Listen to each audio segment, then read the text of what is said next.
జ్యోతిష శాస్త్రం ప్రకారం ఈ డిసెంబర్ 6వ తేదీ శుక్రవారం రోజున వృశ్చిక రాశి వారు ఎటువంటి శుభ అశుభ ఫలితాలను పొందుతారో తెలుసుకోవాలంటే ఈ వీడియోని స్కిప్ చేయకుండా పూర్తిగా చూడండి.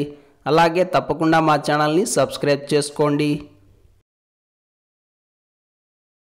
ఈ డిసెంబర్ 6వ తేదీ వృశ్చిక రాశి వారు అనుకున్నదే ఆలస్యం, పనులన్నీ పూర్తవుతాయి. మీరు చేసే పనులు పూర్తయ్యే విధంగా కాలం మీకు సహకరిస్తుంది. అవకాశాలను అన్నింటినీ చక్కగా అందిపుచ్చుకుంటారు. మంచి సౌకర్యాలను కల్పించుకుంటారు.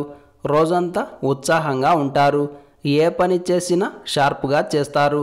కష్టమైన పనులను సైతం అవలీలగా పూర్తి చేయగలుగుతారు. ఒక్క మాటలో చెప్పాలంటే వృత్తి, ఉద్యోగ మరియు వ్యాపారాల పరంగా పట్టిందల్లా బంగారంగా ఉంటుంది. డబ్బుకు కానీ, మాటకు కానీ, మర్యాదకు కానీ, తిండికి కానీ ఈరోజు ఎలాంటి లోటు ఉండదు. మీకు కావాల్సినవన్నీ చక్కగా సమకూరుతాయి. సేవింగ్స్ మీద దృష్టి పెడతారు. మీరు కోరుకున్న విధంగానే ఆర్థికపరమైన లావాదేవీలు నడుస్తాయి. కీలకమైన పనుల్లో ఏర్పడే ఆటంకాలు తొలగిపోతాయి. విదేశీయాన ప్రయత్నాలు ఓ కొలిక్కి వస్తాయి. మీ చుట్టూ ఉన్నవారు మిమ్మల్ని అర్థం చేసుకుంటారు. దీర్ఘకాలిక అనారోగ్య సమస్యలతో బాధపడేవారికి కొంచెం ఊరట కలిగించే పరిణామాలు చోటు చేసుకుంటాయి. మంచి డాక్టర్ దొరకడం వలన చక్కటి వైద్యం లభిస్తుంది. మందులు అద్భుతంగా పనిచేస్తాయి. ఏది ఏమైనా ఈ రోజంతా వృశ్చిక రాశి వారికి ఊరట కలిగించే కాలమే అవుతుంది. ప్రయాణాలు కలిసి వస్తాయి. శుభకార్య ప్రయత్నాలు ఓ కొలిక్కి వస్తాయి. మరిన్ని శుభ ఫలితాల కోసం ఈరోజు తప్పకుండా దైవ దర్శనం చేసుకోండి. ఈ శుక్రవారం రోజు వృశ్చిక రాశి వారు పసుపు రంగు దుస్తులను ధరించకండి.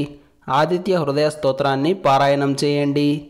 ఈ శుక్రవారం రోజున ఉన్నటువంటి దివ్యమైన తిథి పంచమి, నక్షత్రం శ్రవణ నక్షత్రం. రాహుకాలం ఉదయం 10:30 నుండి 12 వరకు.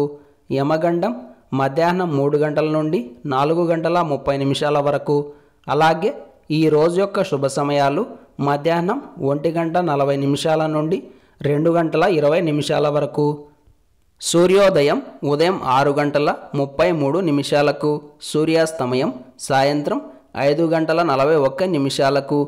ఈ రోజు యొక్క పంచాంగం ప్రకారం నిశ్చితార్థాలకు, వివాహాలకు, గృహ ప్రవేశానికి, అగ్రిమెంట్ల వ్యవహారాలకు, క్రయ విక్రయాలకు, వాహన కొనుగోళ్లకు, నూతనమైన ఔషధాలను స్వీకరించడానికి, లోన్లకు, పరిచయాల వృద్ధికి కాలం అనుకూలంగా ఉంది.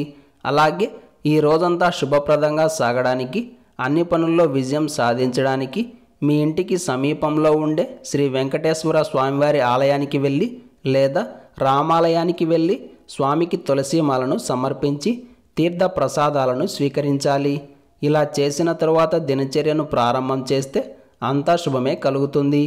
ఈ శుక్రవారం రోజు పంచమి తీర్థం అనబడే దివ్యమైన రోజు కాబట్టి వీలు కుదిరిన వారు తిరుచానూరులో వెలసిన శ్రీ పద్మావతి అమ్మవారిని దర్శనం చేసుకోండి.